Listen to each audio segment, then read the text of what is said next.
لك مساء الخير عبر موقع خبر عاجل، وكنت اليوم مميزة بالحلقة مع حديث البلد. خبرينا، سمعنا عم بتقولي في اشياء جديدة عندك عم بتحضري لها غنيناها وغنيتيها، خلينا نسمع بكلمات والحان ياسر جلال، كمان توزيع رجال خوري. غنيناها بالحلقة اليوم. نعم. اول مرة ان شاء الله يا رب. انا بقول يا رب انه اقدر انزلها قبل راس السنة، بس ان شاء الله. شو بقول مطلع غنية؟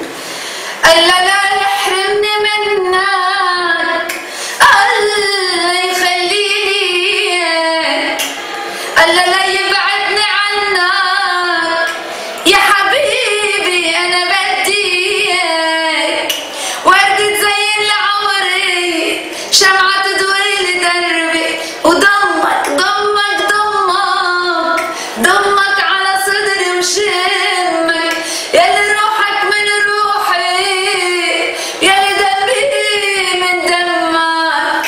كثير حلو كثير. التعاون الثاني مع ياسر جلال، خبرينا شو سر هالتعاون مجددا؟ لانه نجحت انا وياه بصراحه، كتر خير ربي، يا ربي بالعمل ثاني نقدر ننجح. نعم، الاغنيه الاولى اخذت ضجه كثير كبيره، يعني ان كان اوديو نجحت، ورجعت على طريقه الفيديو كليب نجحت اكثر. الحمد لله، كتر خير، يعني توفيق من الرب. انا ما توقعت هيدا النجاح، بس ان شاء الله يا رب هيك الجديده تكون. شو اطلقت على اغنيه جديده؟ الله لا يحرمني منك. لمين؟ لزوجك عم تغنيها؟ اكيد طبعا. لزوجي. اكيد لزوجي ولكل اللي بحبها. نعم. اخر كلمه بتحبي تقولي عبر موقع خبر عاجل، وبدنا نعرف اذا حتصوريها على طريقه الفيديو. اكيد حتصور.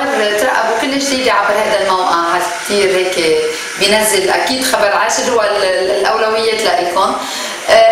اكيد بتمنى انه كثير انه هيك هالغنيه مثل ما متامنين فيها انا وياسر، لانه اول نحن وروجيه، نحن هيدا الاكيب عم نعملها، انه تنال اعجابكم.